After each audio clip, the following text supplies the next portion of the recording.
Thanks for joining us on our Pleasant Peninsula podcast, where Stephen and I talk you through our outdoor adventures in Michigan's great Upper Peninsula. It's springtime, almost springtime, and we're looking forward to, getting out in the woods, and I think you already have for trout opener, and well, it's certainly been more spring-like than I think last time we talked. So yeah, I mean, I don't want to spend the whole episode talking about trout, but I can run through a quick recap of my weekend here. I was a little nervous going into it just because there are certain areas of the UP that had so much snow, and then more like late in the season that just lingered and lingered.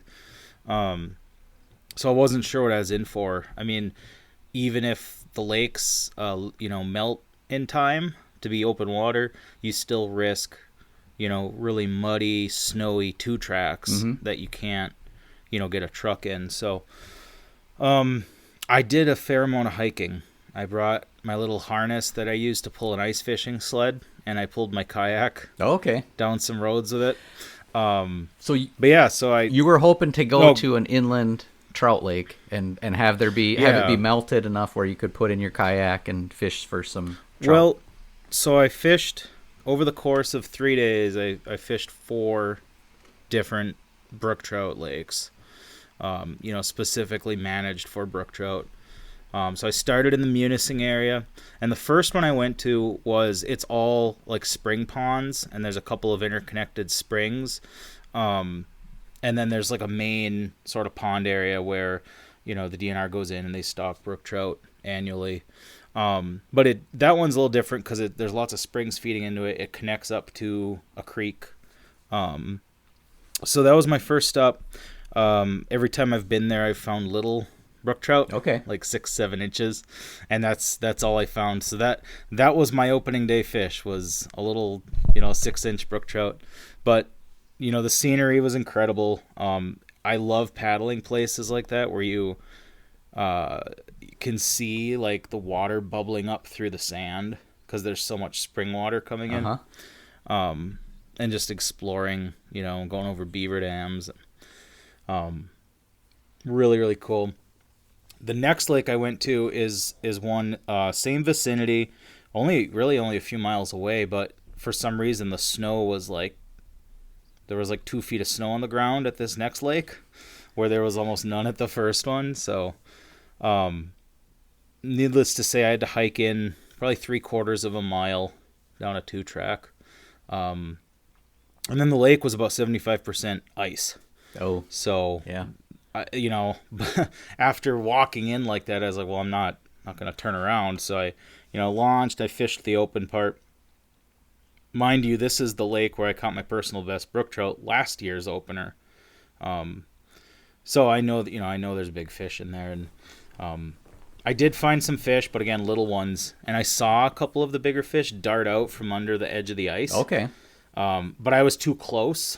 Like, I was right up in the brush on shore in my kayak, and it was such shallow water, and I was so close. I think I spooked them. There wouldn't have been any other way to try fishing. So the opener itself was a little bit of a bust. The next day, though, I was over in the Paradise area, and depending on where you were, there was a lot of snow. Like Tequamanon Falls area, probably 3 feet. And even the areas that didn't have snow, people's yards in Paradise were like underwater from all the snow melt. So the pond I went to Sunday, a little bit sketchy getting in. It's snowmobiles use the road in the winter, so there's layers of packed snow. But I made it in without getting stuck. I don't think I rutted up the road at all. There had been side-by-sides and other trucks, it looked like. Yep. Made it in, and that was an excellent lake. I had some. That's why I went that far, was to see new places. But I had 4 fish, 12 to 15 inches, really fat. Awesome brook trout. Lots of waterfowl, lots of ducks, lots of mergansers hanging around. really cool spot in general. So that was that. And then the next day, Monday, I had the day off, and I fished one more pond, Newberry area, and supposed to be a really good one. Couldn't find a fish, but really cool, like crystal clear water, tons of like downed trees and logs like everywhere. Mm-hmm. So I'm sure there is good fishing there at times, but the weather was starting to kind of turn. It was really windy and with those thunderstorms and stuff coming in. So what is your bait or lure of choice for the opener? Are we talking spinners or worms? yeah, Flies? I've done well with spinners, casting in really shallow. And then the other one that I used quite a bit this year and other years is there's this trolling. It's kind of a spoon called a Lake Clear Wobbler. There's different variations of it. That's one company who makes them. Kind of a football-shaped thing. People who fish lake trout out on Lake Superior use similar, bigger, like Dodgers and Flashers. So it's like a miniature version of one of those. And so you hook it up, you put a leader on it, and you put a fly, a worm, whatever you want, behind it, and you just paddle really slow, and yeah, it attracts fish. I like doing that way because I can cover more water and like watch wildlife, whatever else is going on while I'm fishing. So Yeah. I mean, I've heard there's some steelhead running in some of the rivers. Maybe like there's a little like the mouth of the Rock River heading towards out that way. Not real easy to get to because it's kind of like a private property. Oh, but yeah, is that the one with where there's like a water wheel? Like, yeah. Okay. So I heard about that, and then as I've driven past there a few times, I've seen cars parked. 2 or 3 cars, and then today actually I went through there on my way to Munising, and there was the Federal Lamprey truck was there. Okay. So I don't know if they're just checking it out or if they're treating it this year. But there's a section there where you can fish between that and there's a bridge, I think, maybe like a walkway over it.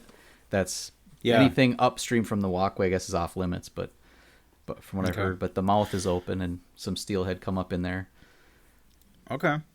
Yeah, the Rock River is one I've had on my never-ending list of waters to fish, but I've wanted to fish the upstream sections where there's brook trout, further toward Chatham and that area. So yeah, maybe this summer. Yeah, I didn't get out, but what I will probably do first is take the kayak, and I like there's a good section, the mouth of the Dead River, right in Marquette.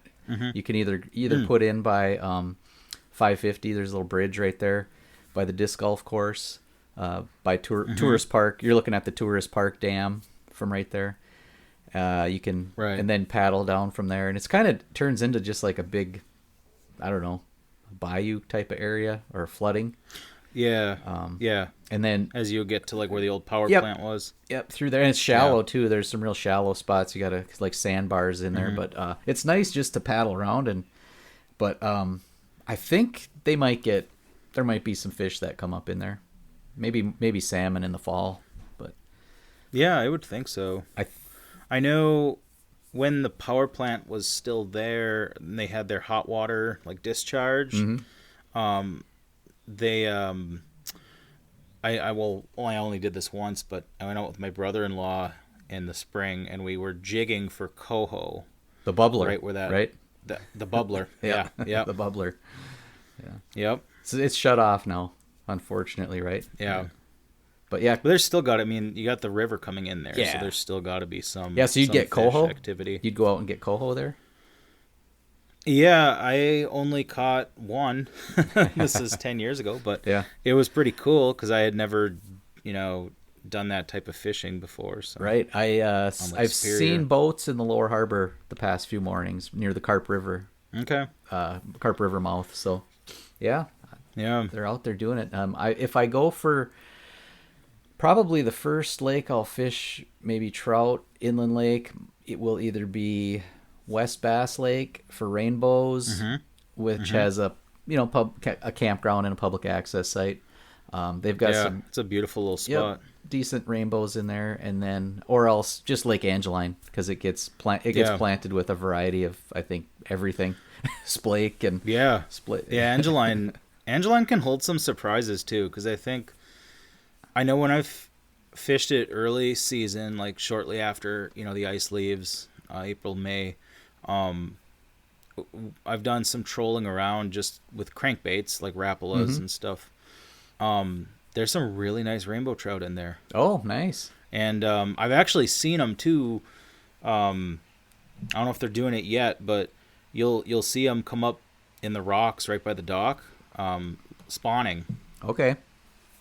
Yeah, like big rainbows. Rainbows, yeah. So, yeah, pretty cool. But I know there's other stuff in there. We caught a pretty big largemouth bass out of there once, doing what I was just talking about. Well, way back in the day, they were probably planted, but this is like maybe back in the 90s, I think. There was muskie.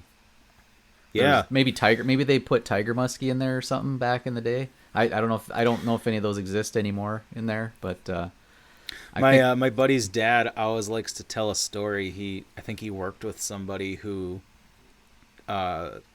did scuba diving, and back in the 90s he went into Lake Angeline, which is a mine. We should say it's a mine flooded pit if people aren't aware of that. Yeah, it's an old flooded mine pit, and it's got like 160-foot like hole basically. So there's a lot of really deep spots, and evidently there's still old equipment down on the bottom. I wondered about that. Cars and things. Yeah. But anyway, this guy allegedly was scuba diving, and there was a car, like an old sunken car, and he saw this tiger muskie, or whatever it was, tiger muskie, and he said its head was sticking out the one window and the tail was coming out the other. Like it was living in the car. That was his fish house.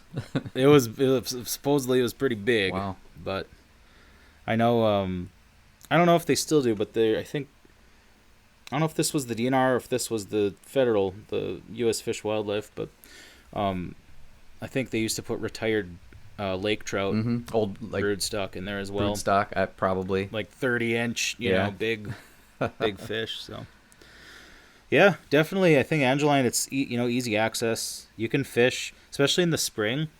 You can fish from shore with a bobber or a spinner or whatever, and probably catch something. You don't need a boat to get out. Yeah, that's one that I haven't fished it in a long time, but I've been curious about getting back there. Maybe even in the kayak, just run over there and try that just because I know there's so much in it. Right. I know when I've fished it, it's been feast or famine, but there's been some surprises. And is that one open? Is that in the book for like all year round for whatever's in it? Yeah, it's not even listed, I don't think, anymore. So you can fish it whenever you want. And people do ice fish, for the lake trout and stuff too. Nice. But yeah, okay. Yeah, I mean, in a couple of weeks now will be Walleye opener. Yeah, what Saturday does that fall onto? I always think May 15th, but it's not necessarily. Yep, it's May 15th. Is it the 15th this year? It is, yeah. Okay. Yeah. Which I didn't realize in Lower Michigan, the Walleye opener is the trout opener. Yeah, they're earlier. So the last Saturday in April is Walleye. But yeah, I don't know why that is. I don't know why it's like, a floating day where it's the last Saturday of the month, and then others it's a set. Yeah. Like firearm deer season, November 15th, Walleye, right. May 15th. But yeah, that's coming up here pretty quick. Yep, that'll be here quick. That one's like in the past I've gone just to Teal Lake and thrown a worm in, thrown a crawler harness, Lindy rig or something. Yeah. Well, Teal Lake just lost its ice now, right? Within the last week. I know a little over a week ago I was driving by and that Teal Lake meltdown, replica thing was still there. Did it go through finally? Yeah, it went through on the 26th. Okay, good. Yep. So on opening day of trout season. I think the last post I saw was probably right before that, and it was like floating on a chunk, like halfway through a piece of ice or the ice, and it said, "This thing's stubborn." Right. Yeah.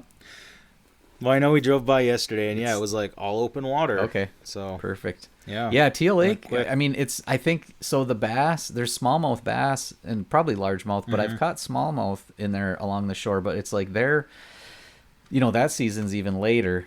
what is it, like June 1st or Oh, right. Yeah. Yeah, I think so. but End of May or beginning there's of June. definitely smallmouth along the shores spawning, right before the season opens, Yeah. I saw somebody had caught a perch this winter with a blue coloration. Kind of like that blue tinge. I know sometimes walleyes, depending on what part of the country or up in Canada, sometimes have that. But yeah, it was a perch at a teal lake, but it had, it had that blue tinge to it. The lure did, which is really, really neat. or the to perch see. did. Yeah. Yeah. Okay. Yeah, it was a perch. The perch had the blue tint. Yeah. Those such weird. And I think with the walleye, I think that's like a subspecies. Oh.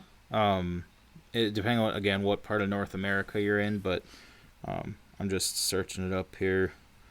Blue tint yellow perch. Yeah, that's neat. Yeah, I wonder how the walleye are doing in Teal Lake. I know they do plant some, but I think there's lots of suckers. And at one point, actually, I think they may have put muskie in there, just for the fun of it. I don't know if you can see that or if it's just glowing. Nope, I can see the. Yep, I can see the blue. Yeah, that's kind of the idea. Weird. Yeah, I remember I had read a lake survey, I think from 2015, maybe 10 years ago, that was done on teal, and they were, I think at the end of the survey, like management direction, they were kind of talking about, well, this might become more of a smallmouth bass lake in the future, but we'll continue walleye stocking and whatever. Mm-hmm. Then I think there was an updated one recently where it sounds like, it sounds like the walleye are doing pretty good, and they're gonna, I think, continue managing it. It sounds like primarily as a walleye lake, because that's, I think most people who fish it are there for the walleye and the perch. Yeah, they're good fish to catch. Yeah. But I've seen some muskie releases too in the last decade or so. There's been, I think, a handful of years. Yeah, I mean, if they'll get big enough to eat the suckers, that might work. I don't know. I think there's pike. People have caught pike out of there, it was never really a pike lake, but I guess you can't keep them away, or somehow they. Yeah, there's some decent pike. I guess I'll say I never caught one or fished for a pike in Teal Lake, but I guess lakes kind of change over time. And Teal's just a neat lake, I think, to paddle too, because if you get away from the highway side and kind of the developed side, you have all those high bluffs and some really cool scenery on that north side of the lake. Yeah, I've enjoyed. You have to wait a little bit till things dry out, but I've enjoyed like hiking the trail around behind the lake. You can go from Ishpeming to Negaunee. I don't know what condition it's in anymore, but but that was always something fun in the springtime. If you went too early, you'd get some mud, some real muddy spots. But I imagine there's a nice trail around, and then you're up on the Ishpeming side. You're up on the bluffs, looking out. Right. So it's kind of neat. And especially now with with my new interest in finding different bird species, might be a more interesting hike. So, I went for a little walk on my lunch break today at work, and I used my Merlin bird ID, and I heard a couple birds I haven't heard yet. There's more around now, definitely. An American goldfinch was one of them. A red-winged blackbird. Okay. Which this was in a neighborhood in Marquette, so it's interesting. A brown-headed cowbird. And then lots of robins as well mixed in. Trying to think, I think I used it a few times over the weekend on my trip. The most interesting one I heard was a northern flicker, which I guess is a type of woodpecker. Yeah, I've seen some. They have a distinctive chirp for sure. Yeah, and they're around. Yeah, they must have moved in. There's quite a few that in the past couple weeks that I've spotted myself. I took a walk up. Besides what's shown up at my bird feeders, I put out a couple more. One in the front and one in the side yard, just with a mix, like a spring mix of seeds. And then, but I took a walk up the Iron Ore Heritage Trail, and the section that was the best. Actually, I took a bike ride. And it was okay. There was a couple snowy spots, but I made it through. But the section up by the Carp River in Negaunee Township, they've got a new access parking lot there. And they also built at the Carp River. They built platforms for, I think a couple of them are for fishing maybe, but there's also one for watching birds. And man, there were so many different. The app it filled the whole page, and there was So I wanted to spot a kingfisher, which I did. I was wondering if they were around, and sure enough, there was one in the area, and I saw him. But before I could get a picture, he flew away. But I've seen him there before, so I knew that they were in the area. The white-throated sparrow that I've been wanting to. They were singing, doing their song quite a bit. I didn't see them, but they're kind of small birds anyway. And then there was the strangest one, which when I sat there and listened, there was like so much noise from all the birds around. There was a snipe. What is it? Okay. What is it? A Webster? I can't think of what the name is of it now. But it has like a weird hoot sound that isn't like any of the other birds that you hear. But they have like a long beak and they pick in the mud. So it was kind of a swampy area. Yeah, that area is really cool. All seasons of the year. It's kind of like a big marsh right now, but in the summer it's more just like beaver meadows, and of course you got the river going through. But I've fished that section a handful of times, and yeah, all seasons. I know I've seen a handful of great blue herons in there, which are always pretty cool. They kind of look like dinosaurs. Yeah, right. Which actually, speaking of which, the other thing I saw over the weekend, which I had never seen this before. I've seen lots of sandhill cranes, but I saw a flock of them flying in a V. Oh wow! Just like geese. Yeah, and like right up. I was staying at the mouth of the Tequamanon River, and there were just tons of ducks and geese and stuff. But yeah, a whole V of them just flying up the river, which was really, really cool to see. Now, did you notice on the Seney Stretch, were they on the side, or was it still too snowy? Yeah, they're actually in the Seney Stretch area didn't really have much snow. Yeah, definitely saw a handful between Munising area, and then as you kept heading east. I read too. I think I follow the Refuge Facebook page, but I guess F.E. the loon, the oldest known loon in the world, has made her return to the Refuge. I got to look it up, but I want to say, I think is she 39 years old? Oh wow, they've been tracking one loon that comes back. Yeah. Wow. Yeah, it's got, I think they put a band on her back in the 80s, and the same bird. And then I think there's a male loon. I think his name's ABJ. And there was this whole drama playing out the last few years where this loon couple, which I think they generally mate for life, split up, but they both came back to the Refuge in the spring and were like in a new pond. And so it's kind of interesting to read about. So they're not back. They're not back together. Opera. They're not back together yet. They're just at the same place. I don't think so yet. People were curious, but yeah, I'll have to check that out or see what the story is behind that. But yeah, the other birds that I noticed that all of a sudden showed up were the dark-eyed junco. Got some of those. They're kind of like all black, maybe a little bit of gray. And they like to hop around and pick up the seeds off the ground. And also the phoebe, which is also like a little gray and black bird that does a phoebe. Okay. Its chirp sounds like it's saying phoebe. So. Oh, interesting. Yeah, I didn't spot so many birds other than like the big, geese and ducks and cranes, but heard quite a few. And I also heard spring peepers quite prominently. Yeah.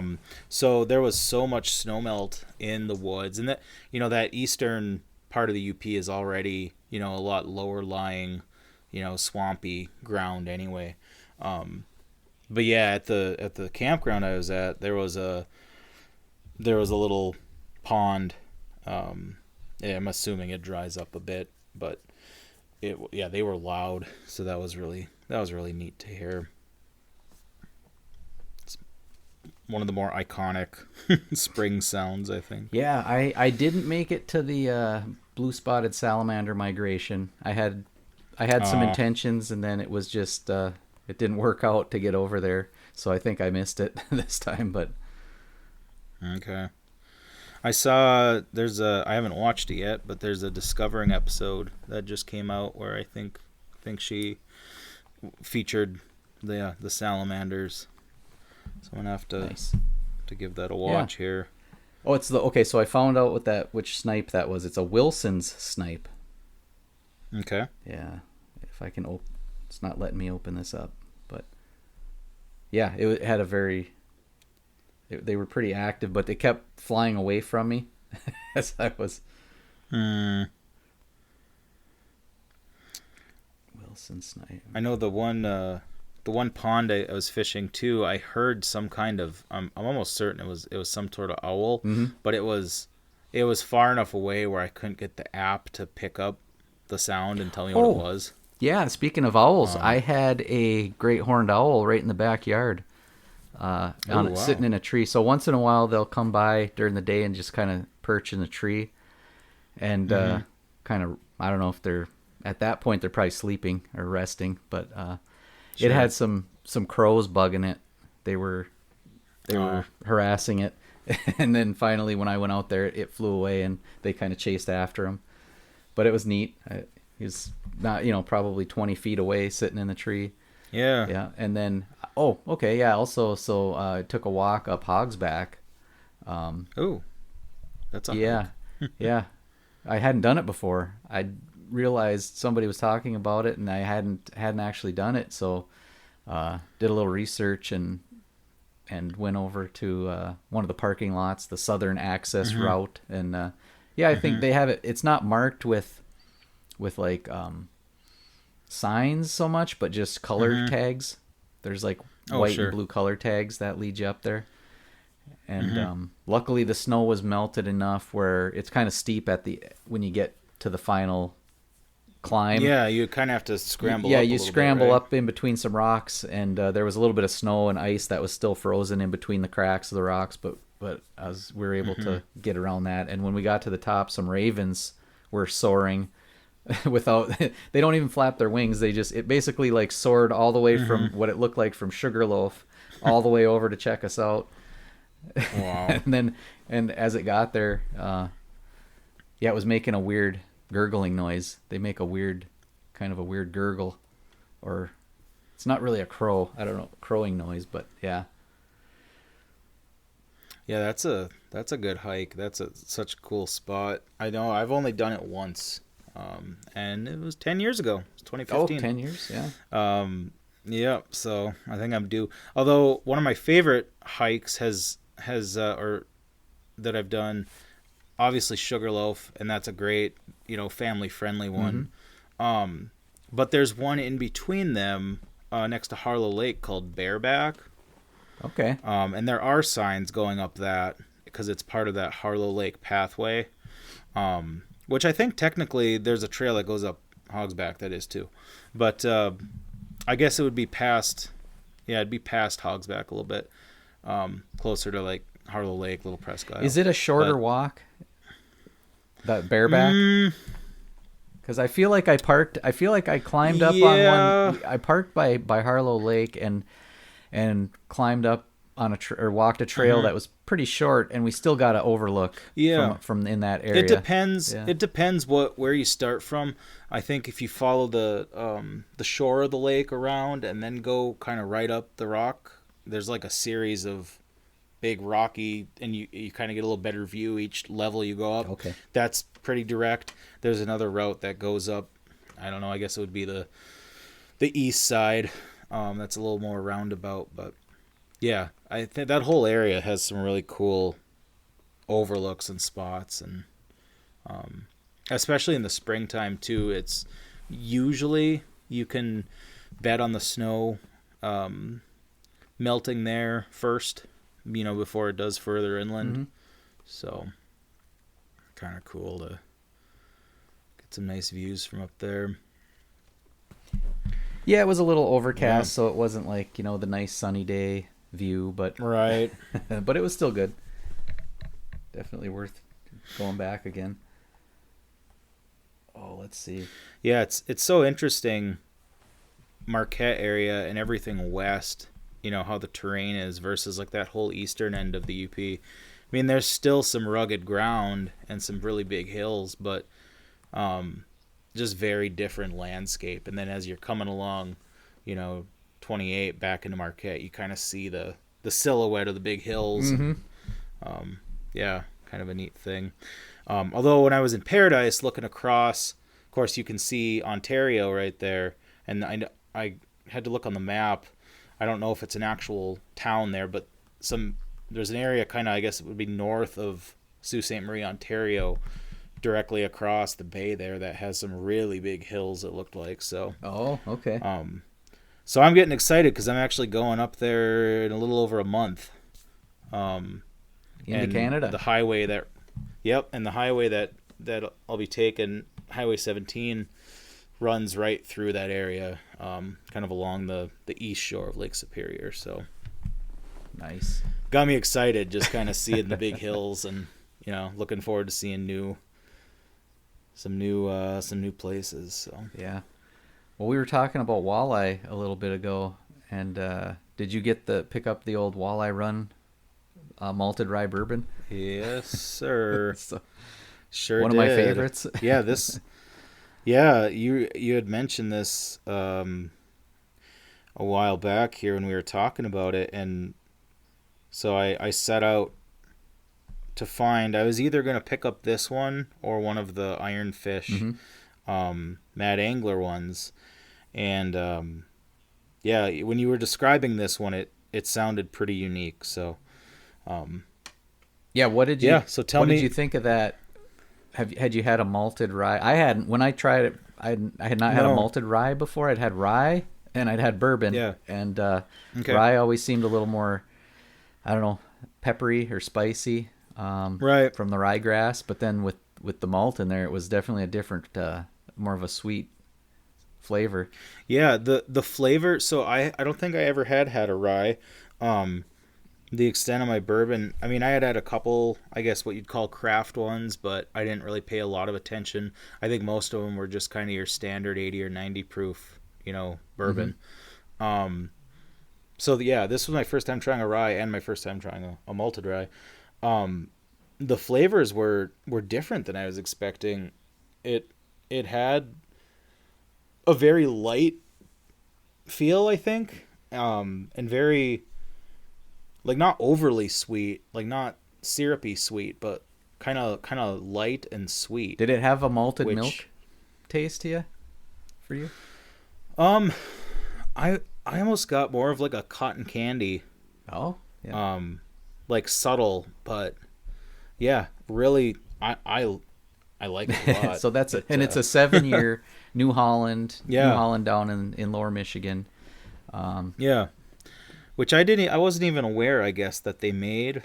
Yeah, they've got a bourbon line. Like bourbons and stuff. Because they make Dragon's Milk, which is a bourbon barrel aged stout beer. Yeah. That's really, really good if you like that style. I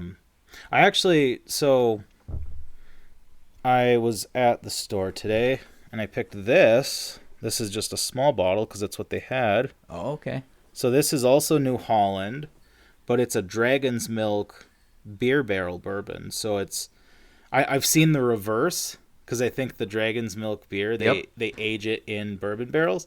This is a bourbon aged in beer barrels. Nice. So they're flipping the script. And I haven't tried it yet, so. Is that 90 proof? This is an 80 proof. 80 proof. Okay. They had another which is a little lighter than I expected. They did have another one that looked like it was aged in the Dragon's Milk beer barrels or something. That was a 95 proof. It had a little bit different name, but yeah, New Holland, just like the Walleye Run. So Right. Yeah. So they have a origin bourbon, which is like I don't know if the dragon's milk goes with that one, but it's the bottle has like bumps on it, which are supposed to be, I think, like a dragon scales. Oh, that might be the one I saw. Yeah. Yeah. I think that might have been. That's on my list. It. Yeah, I guess it's dragon's milk origin small batch, and they have a few different ones, but I think Meyer has just their standard bourbon. It's not always in stock though, so but that was on my list. Oh, that's why I ended up. This is just like a half size 375 milliliter bottle, but yeah, this one's definitely got. You can definitely taste that. Kind of those like roasted, sort of sweet, rich tones that like those barrel aged stouts have, like the Dragon's Milk. So, yeah, they have some cool products. What do you think? Like as far as the Walleye run, what kind of draws you to that one? Well, so I was surprised by how it tasted, and then I really liked it. At first, I was like, it was different, but to me, it kind of has like a malted milk ball taste, and I've kind of steered away from just plain old rye. I have some, but I was preferring more of a sweeter bourbon flavor, and that one though it's the rye's in there, but to me it's more of just its own thing. It's like its own. And so then there's also a New Riff has a malted rye that's similar. I think it's 100 proof. So I picked that up and tried it. And in a couple of reviews, or a review I watched, someone preferred the New Riff over the Walleye run. But I don't. I don't. To me, the Walleye run beat the New Riff. Did I see? Is there another version of Walleye Run too that's maybe aged longer? I think there's several. Yeah. They have several. I think Econo, I'll call it, has they have different. I'm still in the habit. They have the other. It's a little more expensive. I think they have a higher proof one, barrel aged one maybe of the Walleye Run, and I think there might be some with different finishes or something. But yeah, it's a good one. I'll tell you this. So this Dragon's Milk beer barrel bourbon I have right now, it tastes just kind of like a bourbon. But then the aftertaste, I mean, and maybe this is just because they have it on the label and I got it in my head, but the aftertaste is like, it's like a barrel aged stout. Yeah. Like very creamy and kind of sweet, like coffee like almost. Mm-hmm. Well, it'll pick up. I mean, that's when they finish them in different barrels. It picks up the flavor. Yeah, that's so neat how they can do that. I know. I wouldn't say I've still really like gotten into bourbon collecting because I don't know very much about it. I watched. There's a couple like YouTubers and stuff who I come into my feed periodically. Bruzel is one. I think he's got a pretty big channel. Yep. But I got into craft beer quite a bit. I mean, there really was a boom, I think, in the UP and probably all over, like in the 2010s. And I mean, that's around the same time a lot of our local breweries opened, right? Black Rocks and the Ordock and Barrel and Beam. Yep, and Cognition. And they actually were one of the first ones I got into that did like some really unique, like interesting combinations of stuff. Like I remember, I think it was one of their last ones they brewed like in the old location in the Mather Inn in Ishpeming. And it was like I'm trying to remember, I think it was a porter, but it had like spruce tips in it. Oh, yeah. Or something. Yeah, just really cool, unexpected, unique combinations of stuff. Yeah, I've been ever since Cognition has opened in Marquette. I've been there a few times and I've been happy with all the different beers that I've tried there. Do they still kind of have like a lot of unique?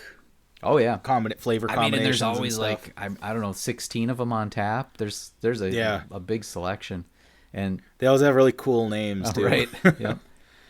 I think they had one. I think it was like an oatmeal stout they had called Octopus was very scary. I don't know, that just sticks out in my mind. But Yeah, I wonder if their list is on online, but I can't remember what the last one I tried from them was. You know, at Black Rocks, there's just the it's probably one of their more classic ones by now is the Honey and Lavender, which is an interesting. I love that. That's one of my favorite summer. Yeah, it tastes like summer to me. I'll have to pick some of that up soon. Yeah, I love going for ones that, like, I'm not picky about style. Like some people, I think, I don't know, you can get really snobby about like craft beer. Like, but yeah, I like stuff that's got a unique, memorable, twist on it. I mean, I think there's plenty of good ones that are just simple, that are just kind of like a really good beer, whatever style you like. But I love ones that have, interesting ingredients and stuff like that.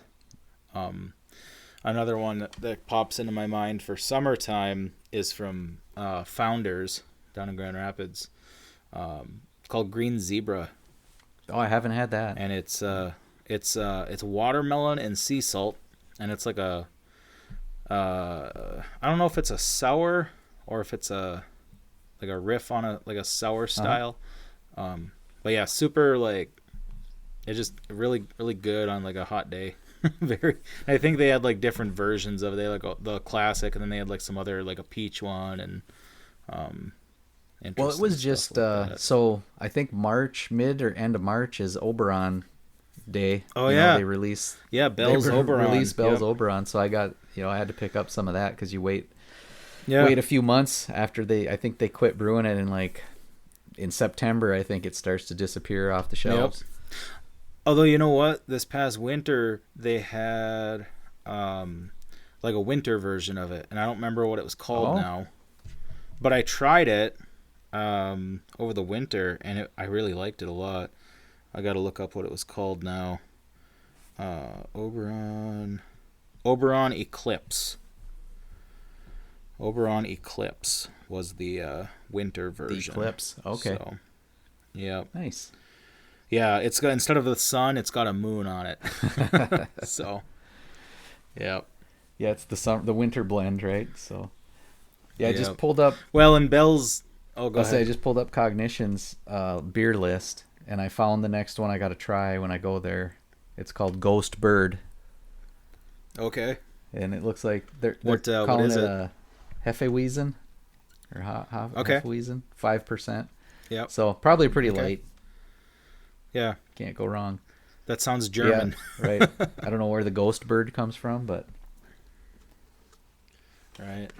Yeah, sometimes the most compelling thing about a beer is like the name or the bottle or the can it comes in. Or like I really like Bell's Two Hearted IPA. I like it because I think it is genuinely a really, really good beer. But I love the label and kind of the whole story and history behind it too. Yeah, I mean, I don't like IPAs, and I do like Two Hearted. Yep. Yep, and that's another one. They make various styles of it now. So Vow has kind of been into like local ones, especially like if you can find them. Not all of our breweries around here sell their products outside of the brewery. Like Black Rocks and Ordock are pretty easy to find. Barrel and Beam is getting a little easier. Yeah. But there's some smaller breweries, I think, too, that you don't always see stuff in stores. I think is there one in Munising? It's called By George, maybe. Yes. Yes. They were at Beer Fest. Okay. I know I've heard about Alpha Brewery over near Crystal Falls. I haven't been there either, but yeah. And then of course I think there's some that I forget about because I don't think of them as breweries like the Veerling and like Jasper Ridge and Ishpeming. Yeah. Because we always kind of thought of them as restaurants first, but yeah, I mean they always have their kind of rotating. Yeah, and the list. Veerling doesn't. They don't bottle or can their beer, so you have to get it right directly from them. Right. Yeah. Right there. Get a growler or something, but yeah, I really for barrel and beam with all of their barrel age. That's a special process they have going on up there. But yeah, I really like the saison from them, which is I think it's. I was gonna say they do more like the Belgian styles, right? Well, like, this one's. Yeah, I don't know what you'd consider this one, but it's kind of light. It's not like what I would think of from a Belgian beer. But yeah, I think that's what that when you barrel age them. Yeah, I know a lot of those. I think I've tried. I know I've been there once and gotten a couple of the ones they had on tap. They do the sour ones too. Yeah. If people, some of them are too Yeah. sour for me, but a lot of people really like that. Yeah, and I like that style. I know there's different. I think there's different variations of it. Sometimes they're just called a sour. Sometimes they're called like a Kolsch. Trying to think. There's another name that I'm forgetting now. A Gose, I think Gose is another one. Okay. Yeah, and that's really interesting to me learning about. Like I don't know much about it, and I've never tried brewing my own beer, but like just the different types of. Not just like the grains and malts, but like the bacteria they use to make those sours and generate like the lactic acid and yeah, fascinating stuff. There's like a whole science to it. Yeah, you get into all the water chemistry and everything. Right. So yeah, we don't have a shortage of breweries around here. That's for sure. No. Have you been to the Honorable Distillery in Marquette? I have.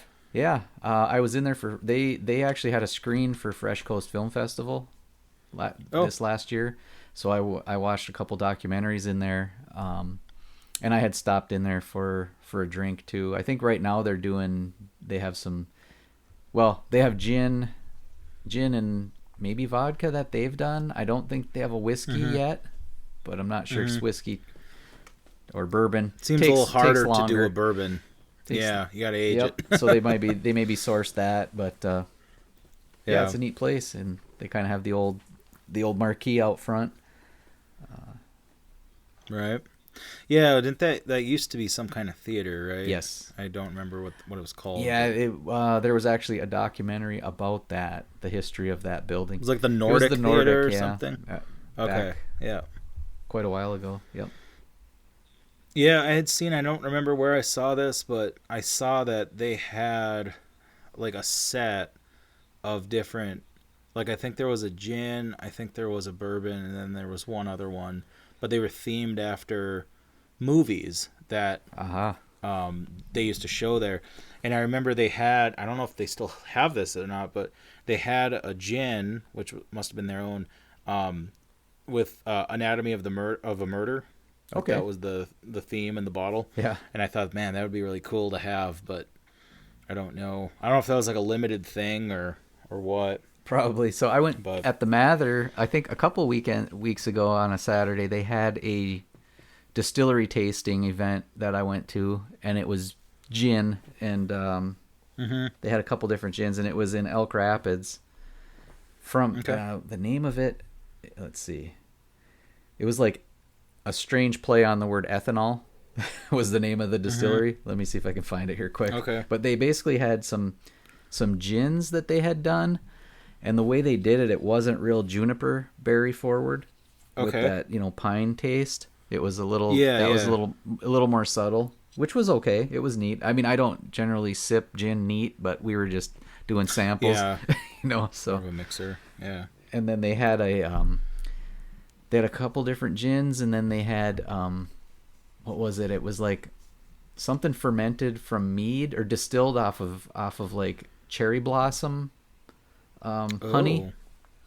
So it was more of he said it was a very rare thing because nobody wants to do it. It costs a lot of money to do that with the materials they use, which was cherry blossoms. Sure. But they wanted to do something that was a little bit of the Traverse City, Elk Rapids area. Right. And Boy, that sounds that one really was cool. more just like a liqueur. It was lower proof and really sweet. Mm-hmm. But let me get the name. Let's see. Distillery. Oops. And I think the While you're owner pulling that up, the owner had a I thought connection to Marquette too, so had gone to Northern, I think. Oh, cool. A Northern alum in the wild. Here it is. Ethnology. I was just thinking Ethnology. Ethnology. In Okay. yeah, in Elk Rapids. Nice. Yeah. That when you're talking about Elk Rapids, I think I don't really know my Lower Peninsula geography that well, but Shorts Brewing is somewhere in that vicinity, right? In the northern Yeah. lower. Yep. Cuz so they make one I have a buddy who he doesn't love beer, but he really likes this one they make called Soft Parade Shandy. Right. So it's like a berry. Have you had it I before? have, yeah. Isn't Or it the isn't it soft like parade? 9% alcohol or something like that? Well, so I think the original, like the full beer version is, but then they make a shandy version where they cut it with pink lemonade, Okay. and it's only like 4.5 or 5%. But I noticed, I think Iron Fish distills a vodka that Yes. is a collab with Bell's. That's Soft Parade vodka. So I saw that at the store today. I was thinking, oh man, that'd be a good one for summertime. Yeah. Might have to pick some of that up next Yeah, time. Shorts is in Bel Air, which I think is right north of Traverse City also. Probably Okay. on the way to Okay. Elk Rapids. I'd have to pull up a map, but yeah, they You come know, up to the Beer Fest, the Lower Harbor Beer Fest Yeah. every year. Pretty popular. So I've never done the Lower Harbor one. That's in the fall, Yep, right? it's usually September, like the second week, Yeah. second or third. But one Second we weekend. did for a couple years. I think we did it 3 years in a row. Was down in Manistee. They do one called Hops on the Harbor, and I think it started pretty small, but the years we went, me and a friend, there were probably, I don't know, 10 or 12 breweries there, and they set up the big tents like right down by the marina area, by the mouth of the Manistee River there, and Sounds good.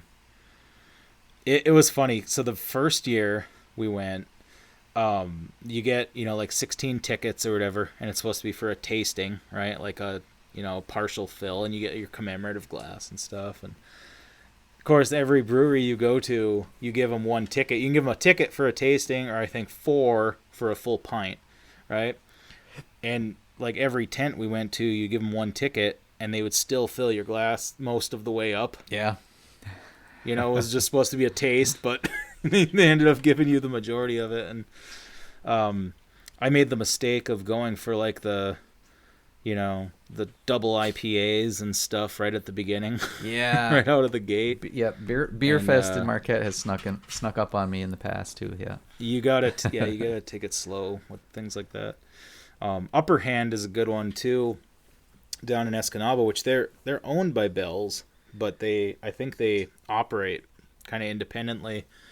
But yeah, they've done some cool beers too, and they always have really neat. I love their can designs too. I think they just that Bell's might have just sold that to somebody else. I thought really? I saw something in the news. Yeah, that somebody else Interesting. bought it, but they're kind of keeping the same staff there to kind of run it their own way. So yeah, it might be worth I'll have to looking into. Find that. They've they do a couple I really like. I don't know if this is a yearly release, but they have one every so often that comes out in the winter called a Sisu Stout. Okay. So it's got a really cool, themed after, Finnish stuff on the can, and it's a barrel aged stout, which is it's strong, but it's a nice. Mm-hmm. It's like drinking dark chocolate. It's the Right. closest thing I could compare it Yeah, to. I haven't had that. I wonder if that one is it in the stores. They usually have it. It usually is a winter release. And I don't remember if I saw it around last winter. Okay. But it's pricier. I think that's like $18 for a 6-pack of it. But and then they have another one that comes out usually in August, September, called Deer Camp. Yes. That's just kind of like I've had that. Yeah. I don't even remember what style it is. I think it's just like kind of a golden ale. Yeah. But that's a cool one. And then they make one I really like called Laughing Fish. Mm-hmm. And it's got Laughing Whitefish Falls on the can design, but it's a really light, summery, crisp, you know. I forget what style that is too. Yeah, but... Keweenaw even has some good ones up in.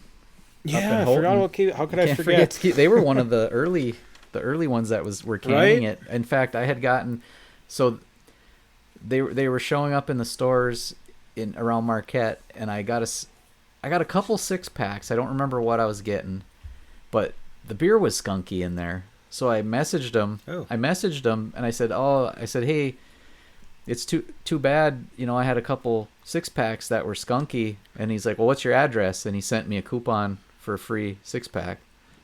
So that was straight from the company, which was nice. But they might have had, That's I think cool. they needed to, there might have been an explanation like, oh, we need to change, we're changing our filter system or something like that. I think sure. it just didn't have much shelf life.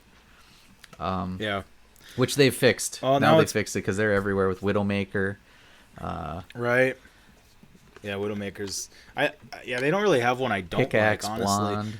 I think some of their more memorable ones, though, for me, like, so they have their, like, staple ones, like the Widowmaker, Red Jacket. Pickaxe, like you said, the Red Jacket. Yeah. They make a really cool riff. I don't know if it's a riff on Red Jacket or if it's its own thing, but they make one called Red Ridge, named after the Red Ridge Steel Dam. That's like got a orange flavor in it. So it's a similar style beer, but I think it's more of like, it's like the Pickaxe. It's like a blonde, more of a lighter. I don't know if it's a Pilsner, but that, you know, that lighter kind of golden color, and it's got some orange notes in it. Then they make a black IPA called Level 92. And the can is like solid black. It's named, you know, after the 92 levels of the Quincy mine. Yeah.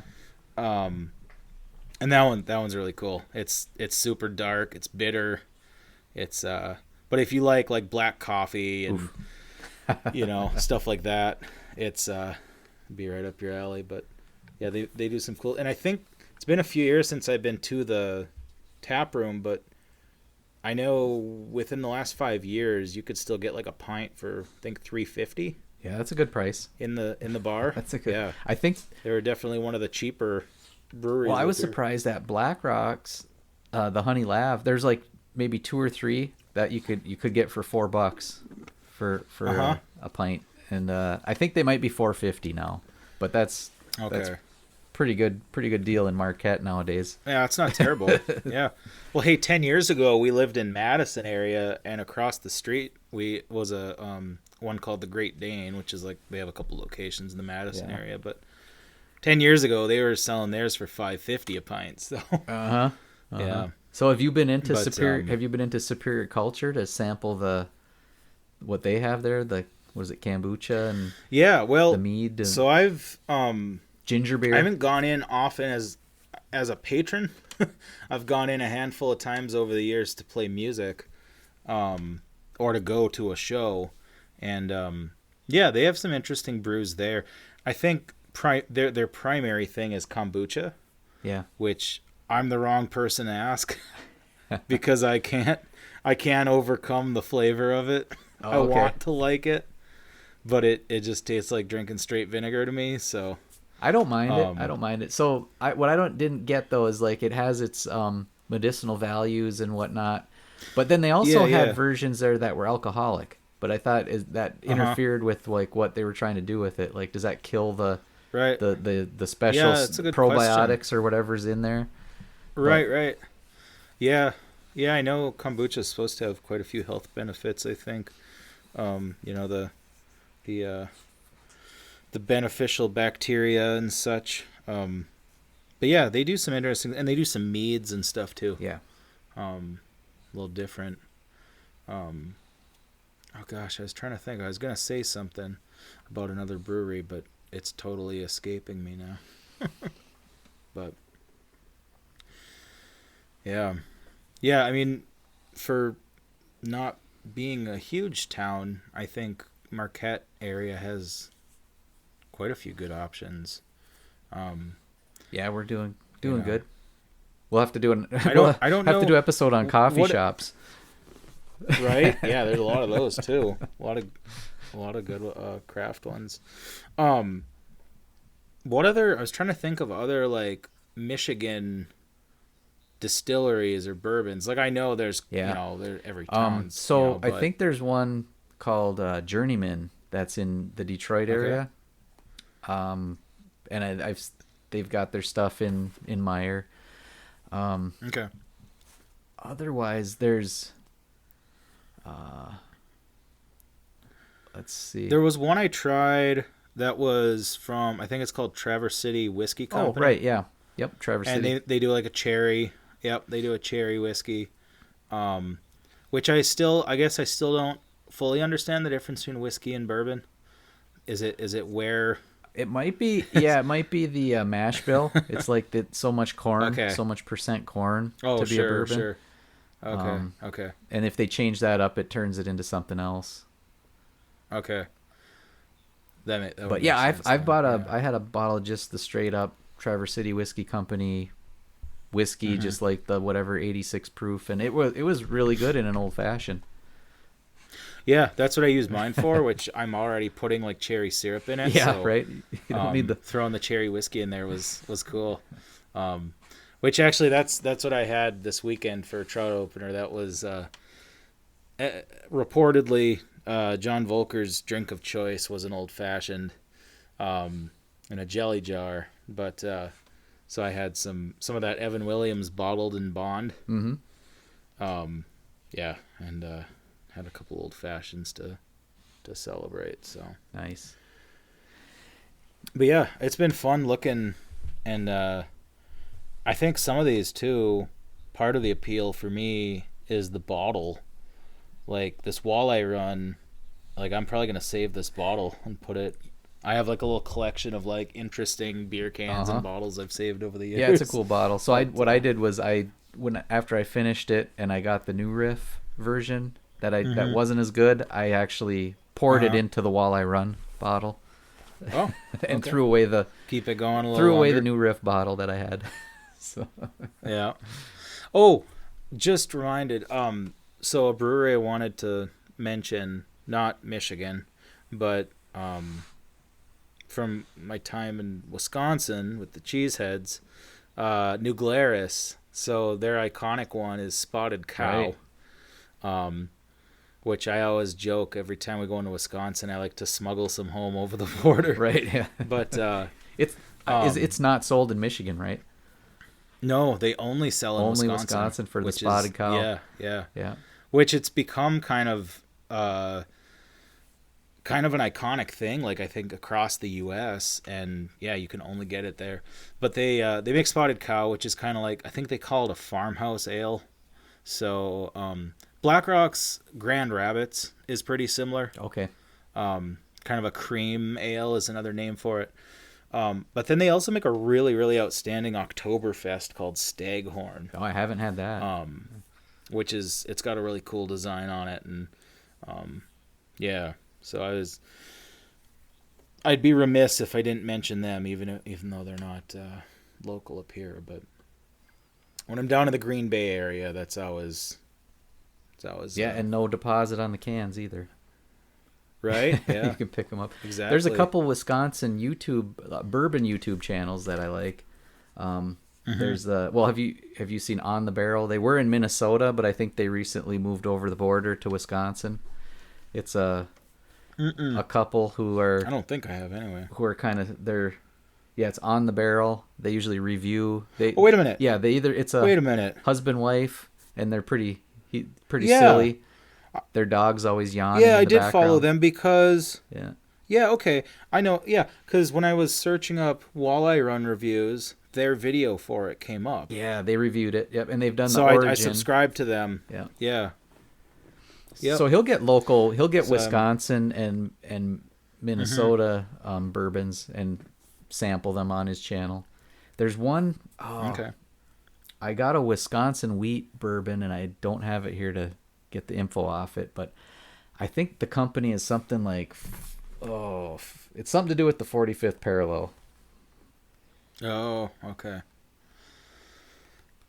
But yeah, Yeah, I'm not sure. that's a good channel. And then there's also Bourbon Bros. I think they're more over by Mm-hmm. Milwaukee, and they'll Okay. actually go out to the different stores and do the bourbon hunting, kind of like Bruzel does.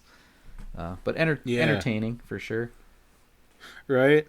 Yeah, I learn a lot of stuff by watching videos like this because um, just all the little subtleties and like the way distilleries label stuff, and sometimes maybe somebody else is distilling it for this other company, but then they're just packaging it up different, and yeah, it's always Oh, it is. It is. interesting So it learning is that stuff. 45th And Parallel Distillery 45th in parallel. New Okay. Richmond, Wisconsin. Yeah, Okay. Alrighty. they've got a few selections, but yeah, it's fun to get somebody else's opinion, and then like if they have different tasting notes, then it gives you something to shoot for. It'd be like, I don't know if I, Right. I don't know if I taste that or not in there. Right. But That's part of the fun, I think, too, is like learning how to kind of train your palate for that sort of stuff. Um, yeah, I mean, whether it's bourbon, whether it's craft beer, whether it's coffee, um, yeah, and like those subtle notes. And I think the thing about bourbons that are interesting is just how we mentioned this, but how that aging process and what type of barrel it's in, and mm-hmm. if there had been anything else in the barrel, and if the barrel is like charred on Yeah. the inside, and the humidity, and like what part of the world it's made in. Oh yeah, one last comment on that. So I had mentioned in one of the earlier episodes that I'd gone to the Matherin for a Ironfish had a bourbon Oh, or a yeah. whiskey tasting event, and Mm-hmm. from that they were kind of highlighting their honey barrel finish, Okay. which is a private barrel select, a little higher proof than they had put this out before. It's just a bourbon finished in maple syrup. I'm sorry, not Oh, honey. Scratch that. yeah. Maple syrup. Maple. Ma- Okay. Yep. Maple Yep. syrup barrels. And it's not overly sweet with maple syrup, but it has a little bit of the flavor to it. But this one is their newest release is 90 proof, which is a little higher than the first one they had put out before. Mm-hmm. And they also have a barrel strength one that's really high proof. And they're Okay. local. They've got them at Super One and Econo. Have store picks of that. But that's Yeah, been I a good noticed one. that. This has been a good one for old fashions, as you can tell by the bottle being Okay. almost empty. But I saw they sell a pre-mixed old fashioned. Ironfish does. yeah, I bought that, and I just prefer to mix my own. I can't remember. I was just Yeah. getting into it. I had actually gone to the distillery, Yeah. and that's what I bought when I went to the distillery for a visit. Yeah. I got that in a Glencairn glass, Okay. and yeah, it was good. But yeah, I'll just Mm-hmm. I I just prefer to mix it myself. So, Right. Well, and then you can have it neat too if you want. Yeah. I think with a lot of the higher proof bourbons too. Like, I feel like if I'm gonna mix mine, I'm probably just gonna use something cheaper anyway. mhm. You know. Um. But And then I can mess around with. I kind of know with the glass I have how many shots Oh, of sure. bitters to throw in there, and Right. yep. So, but yeah. So what are you looking forward to in the coming month here Oh with gosh. with the yeah, snow so melting May, and the so May, woods are opening up now and May is going to be a busy month. I was just kind of looking at our calendar with my wife today and figuring out. Yeah, so we have the camping season coming up, so Yep. got to go get we have an old it's old enough to drink. That's how old our trailer is. Got to go pick that up. We keep it at my wife's grandparents' house. They have a really big open spot, and Mhm.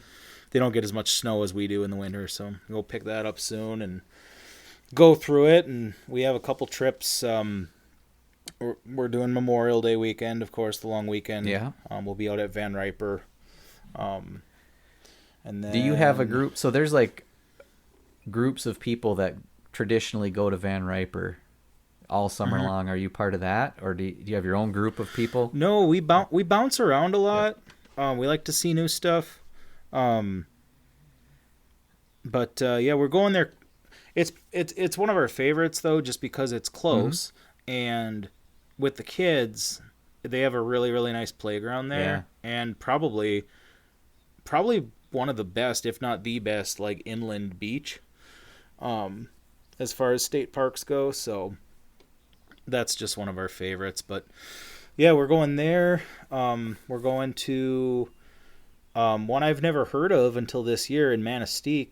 It's just a little bit down the Garden Peninsula, but on the Manistee side, called Woodstar Beach. So we're going to go there this summer, I think July.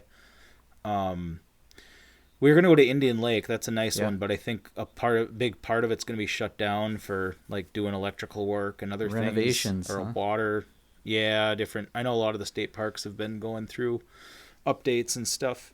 And then in August, we're going to go check out Straits over by the Mackinac Bridge there in St. Agnes. So that'll be our first time camping view of the bridge and view of Mackinac Island from your camping site. Right.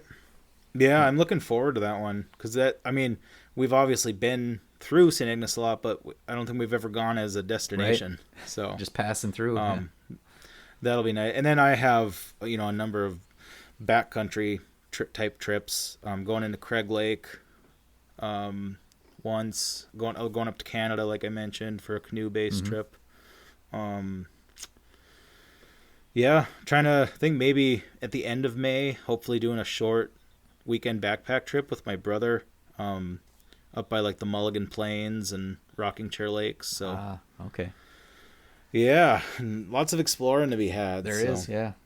So I'm hoping it's been slow getting on the bike trails, so I've been waiting for that, but they're not really.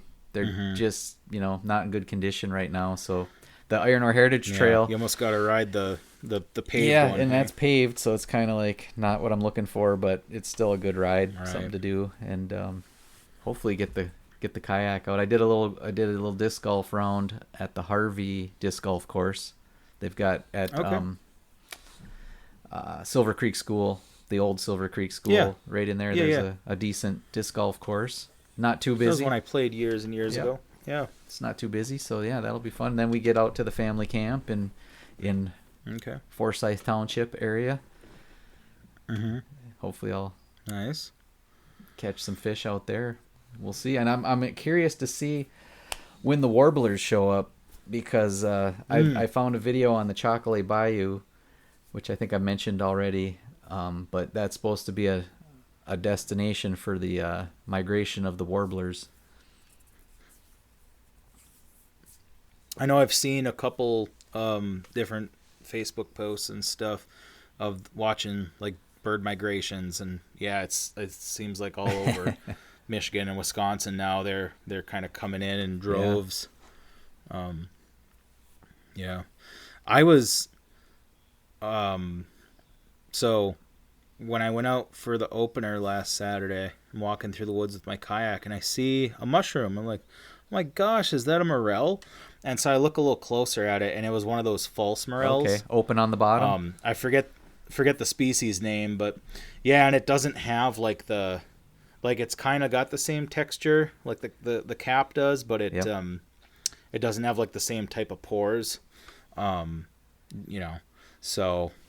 a little bit of false hope there, but I don't know if I'm going to actively go searching this spring. I would love to find them again. I'll tell you, the only time I ever found a morel was in my front yard when we used to live in Manistee. Yeah. We had a bunch of big red pines, and one year, we lived there for a few years, one year they just popped up in the yard. Yeah, same for me. We had on my childhood home on the side hill, there was just a whole bunch of morels growing, and I picked them when I was a kid one summer, ate some of them, and I also found some. I was fishing out on the Greenwood Reservoir, and we stopped on one of the islands or one of the peninsulas out there, because it's just like full of them. And anyway, stopped, got out of the boat, and started noticing that there were morels all around. Oh, wow. So that was a random thing that happened there. Another time I stopped out there and got back in the boat and realized we were covered with ticks. Oh, no. So it's hit or miss. Well, since we're on the subject, Greenwood is that's a beautiful lake. Right. And with walleye season coming up here in a couple weeks, I know that's when we've gone out for walleye opener before. A lot of water there too. Some nice walleye. A lot of water. There's What's a lot that? of water to fish. There, yeah. You know, lots of water and lots of structure too. I know I've caught a few walleye out of there over the years, and I caught my first crappie there kind of on accident. But yeah, there's so many bays and coves and islands and things to explore. Yeah, I've got pike. We've got pike, bass. Super neat. I don't know if I've caught crappie there, but yeah, it's got a wide variety, and there's the spots that people know. I don't really know too many, but you'll see boats just scurry to all their hot spots. I did coming on 2 years ago, I did a little overnight camping trip with my canoe out there. So I kind of headed up toward the quieter end of the lake where there wasn't as much. Well, if you want to feel like you're in Canada fishing, boat right? traffic. It's like there's not really any. Yeah. What is there? Maybe one or two camps on that thing, if anything. Yeah, it's it's close enough to town where you don't have to drive a really long way. Right. The road is definitely improved from what it used to be. The launch site, it had a decent parking lot and boat launch, right? Oh yeah. Yeah, so that's a really good one. Another good one for walleye is Deer Lake. Of course, that's all catch and release. Artificial lures, catch and release. Artificial lures, catch and release. But I think out of that has come, it's turned into a really good fishery, and there's some really nice size ones in there. So yeah, Deer Lake is on my list too. If I didn't mention that. Another one pretty close to town. Yeah. So also a new boat launch off on the north side there. Or newer with good access.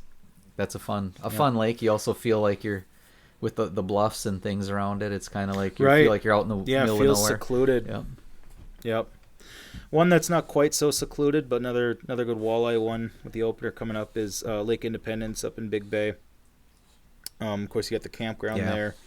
But really fun lake, big lake, lots of water, but some really nice walleye. State record perch came out of there. I've caught jumbo perch in there, yeah. 1940s. So I've caught a really big. I think it was my biggest northern pike. I caught out there for ice fishing during the Big Bay Big Bay Derby.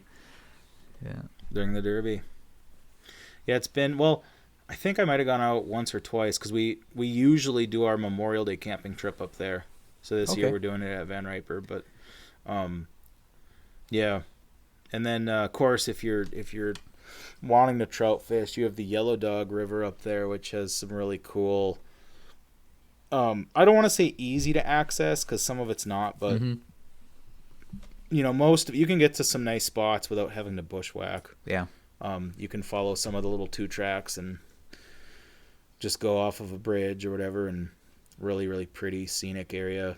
And I know I've found a lot of wild leeks up there too. Okay. In that vicinity. Have you found any? Time it right. Have you found any of the old chicken of the woods? Yes. I was going to look for some of that this spring. Yeah. For summer. That's a cool mushroom. And it's always been on like fallen trees, dead trees. So I found some kind of near where we live, Nagati Township area. Okay. Wasn't really looking for it. I just spotted it. There was a big growth of it not far off of one of the trails, and so I guess the stuff that is like kind of the outermost edge of it is like the best to eat because the texture is better. And then one of the little trout ponds over by Munising I was fishing last summer. Found another big log with I didn't keep any fish that day, but I came home with a bunch of chicken of the woods. Chicken of the woods, yeah. It wasn't a total bust, but yeah, mushroom hunting. Lots of kind of right now. I think the only thing that's going to be coming out are the morels. And where there's still snow on the ground. I don't know. I don't know how much the ground needs to kind of dry out, and I don't know. I feel like they prefer pine trees, but I guess I don't really know. I think what I just 100%. Saw on Chicken of the Woods said oak or hardwood. Oh, I meant morels. Oh yeah, right for them, yeah. But yeah, Chicken of the Woods. I think I've found them always on like dead hardwood stumps. Yeah. The morels are kind of more in like a Are they in like a ash or burnt out brushy Yeah, areas? I think areas that have had a recent fire. Elms too, but I don't know if we got it. Yeah. I don't know if there's any elms around here. Yeah, I don't know. I don't think so that I know of. Then later in the summer, if you can find a big one that hasn't kind of gotten its spores yet, the like the white puffballs or the what are they called? Pear-shaped puffballs. Mm-hmm. Those are a really good one. You have to kind of find the ones that are like pure white. Like if they start to kind of turn a yellowish, greenish, nasty color, and they have like the spores inside, where you stomp on them and spores go everywhere. But I thought, if you get them while they're solid, when I was white, a kid, I thought they were poisonous. When you stomped on them and the dust came out, they're like, yeah, we thought they were like smoke balls, poison. like fireworks. But yeah, there's just some good ones. There's one called a wine cap Stropharia, a brown wine cap, I think. That's another good one. And most of these ones I'm mentioning, they don't really have a lot of lookalikes or any really lookalikes. They're pretty distinctive. yeah. Another one that's similar to the chicken of the woods is a lobster mushroom. The lobsters. Have you found any chanterelles? Yep, right. Chanterelles like a big orange looking. No, I haven't. I found some oyster mushrooms once. Oysters? Okay. Yep. The thing with the lobster mushrooms, though, that I find is they grow right out of the ground. And so a lot of the times they can be hard to clean. And you got to get to them right away because bugs really love them. Full of bugs. Yeah. So, yeah. But if you can find a fresh one that, and it hasn't been like super hot and humid out with lots of bugs, those can be pretty cool. Well, I might try some chicken of the woods if I find it. That'll be my big adventure for the summertime. Yeah. I'm not going to go hunting morel. Well, actually, so on my bike rides, I've stopped and just kind of looked around. But I don't know that it was the right terrain necessarily. Oh, sure. And they're almost invisible. I don't really have a good reference because, right? I know. And if there's leaf litter too, and I feel like I've seen advertisements for special glasses people get to try to spot them. Yeah. Nice. Yeah. Well, I know. I think one of is it the UP Land Conservancy? I think they're doing a mushroom hike sometime in. Okay. I don't know if it's May or June, but I think sometime coming up, there's like a hike you can go to where they have like an expert and show you how to find some different mushrooms and that sort of thing. Yeah, go find the good stuff. I got some weird looking things growing in my yard here in the shade, but I don't think I want to eat them. I might try to identify. I'll try to ID them this summer. But so I have an app I use called Seek, but it's everything I've read says like don't rely on that to identify a mushroom. It's a good, can give you an idea, but it's good to there's some different groups online and stuff, and get some experts to weigh in and take pictures of the underside. And of course, some of them, like chicken of the woods is a pretty iconic, like distinct. And it's growing out of a tree. I think it's more of a tree fungus. It's not necessarily mushroom, whatever. And I trust if something's coming out of a tree, like I trust maple syrup for sure. Right. That's coming out of a tree. So, and my neighbor gave me some. They did some. Yeah, they actually tapped a few. They didn't tap any in my yard this year, but they tapped a few on their property, and he came over with a jar of maple syrup, which was awesome. And I gave him his old jar, the old empty jar back, kind of as a subtle hint, fill her up. So right. And yeah, I was talking more to my brother-in-law who gave us a little bit, and think we're gonna try that next year, and just even if we make like just a couple little bottles or something. Yeah. But well, I saw that they had the first year they had bags, like a bag system where they had stuck them. I don't know if you just buy them with a little, maybe they even have a little spigot right in them, and it just kind of hangs on the tree. Now this year they changed it up to 5-gallon buckets that sit on the ground with a little hose going to them. Yeah. But I didn't know if having the bucket on the ground you'd have the potential of like bugs climbing up into it. But right, I don't know. Yeah, I don't. That's what my brother-in-law did too, and I think he just had like tinfoil kind of covering the top, and just had some 5-gallon buckets, and yeah, I think I'm gonna give that a go next year. So It's lots of boiling though. Yeah, right. Yeah, you got to commit like at least a day to sitting outside by a fire or whatever, and yeah, but good way to pass the time and get something delicious out of the woods too. So all right. Oh, and I also got somebody who offered up some what's the heck off the birch trees there, chaga. Yeah. Asked me if I wanted some chaga, which I haven't gotten into the chaga. Chaga's unique because you don't really use it like other mushrooms. Well, it's a hard. You don't really eat it. It's a hard crust that you got to grind up somehow, right? And make it into a tea. Yep. Yeah. Yeah, so you can grind it. I've actually had really good luck just like taking a smaller piece of it and like steeping it, just like you would a tea bag. Or another good way is to just take. You don't want to take a huge chunk because it'll take a long time, but a couple smaller pieces and put it in a crock pot, and then throw like you're making a like a cider or something, and throw some orange slices, some cinnamon sticks, and kind of flavor it up however. Yeah. And yeah, that's a good one, and yeah, really really cool to see it on birch trees. It actually does kill the tree though. I guess it's a parasite. Well, I have some on trees. I have yellow birch trees in my yard, and I've noticed something that looks like chaga on those. But there's some sickly looking nasty. The yellow birches are just a scraggly type of tree, anyways. So I don't know if that's quality chaga or not off the yellow birch.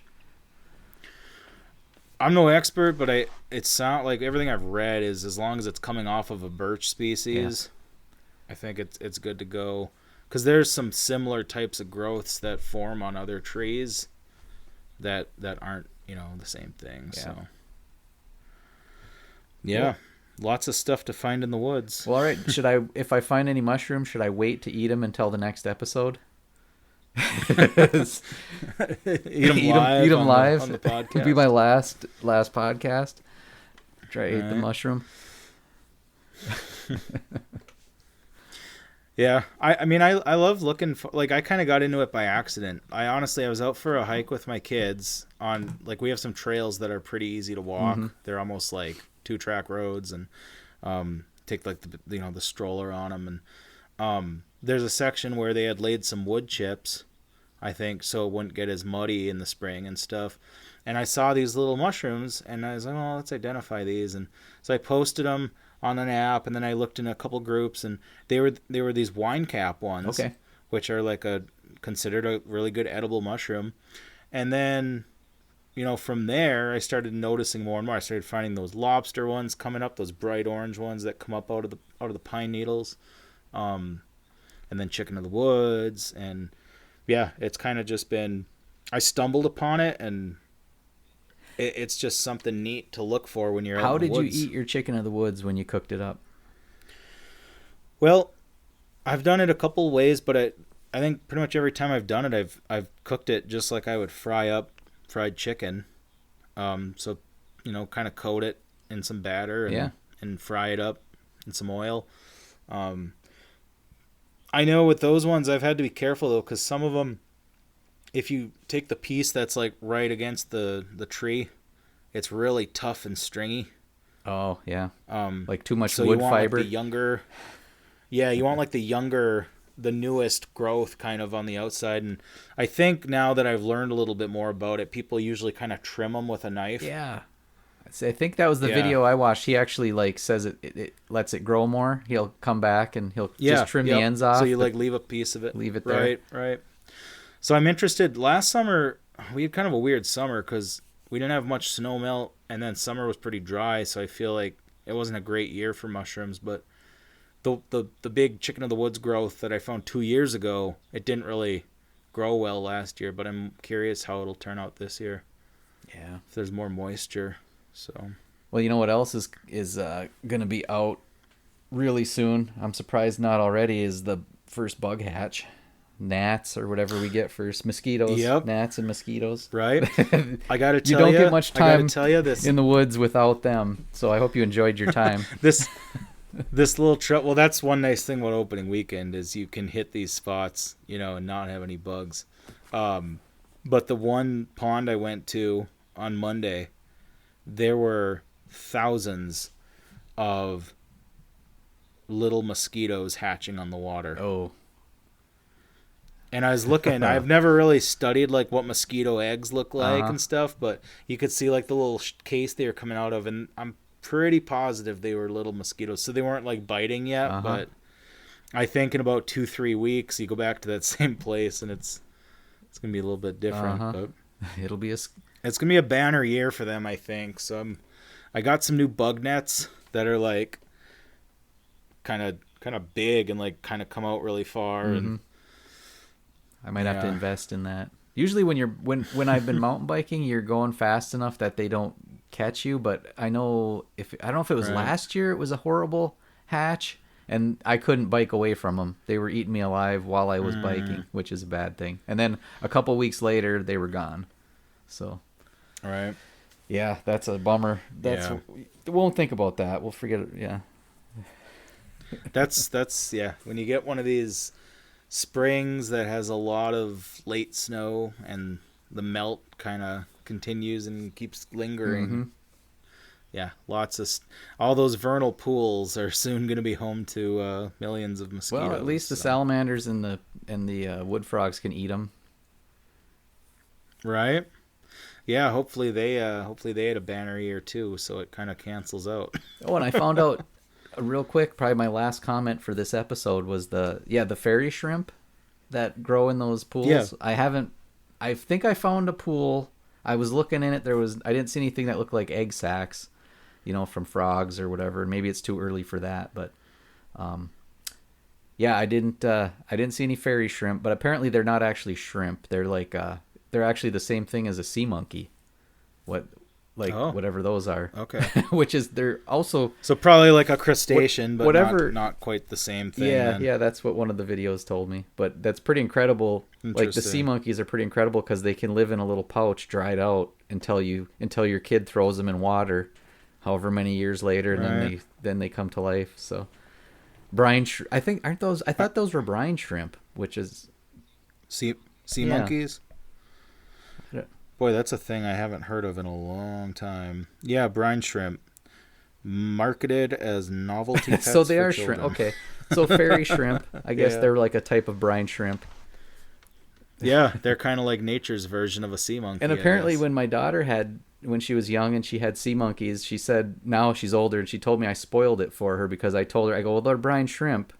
She thought they were some sort of actual like monkey family that's on the on the package. That was a tiny little monkey. That was growing. Sure. It's like, well, they're brine. She goes, you ruined it for me. You told me they were little shrimp or whatever. It's like, oh.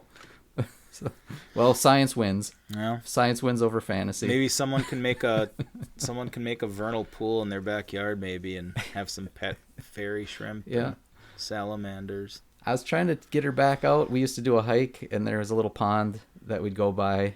And I've been trying to get her interested in looking for fairy shrimp, but no luck. She's getting too old for that. So hopefully she'll come back around and get. She likes that I have a bird hobby now. She likes teasing me that I have a bird hobby. So I've enjoyed learning about birds because it's like I never noticed in the past how much they add to like being outside. And like the just experiencing, the different seasons. I think there's for sure. You definitely notice it in the end of the summer when the birds are gone. When there's not really when you don't hear it. Yeah, if you stop and listen, there's usually something going on around you. Yeah. But it's fun because now, like even this past weekend, I was out fishing and it's like, hey, white-throated sparrow, oh sweet Canada, Canada, and I was like, I'm starting to learn them. So it's cool knowing a little bit more about what's going on around you. Nice. So. Well, we'll have a lot to talk about on the next one, I think, for sure. There's lots of stuff going on, so great catching up. Yeah, you as well. All right, we'll talk soon.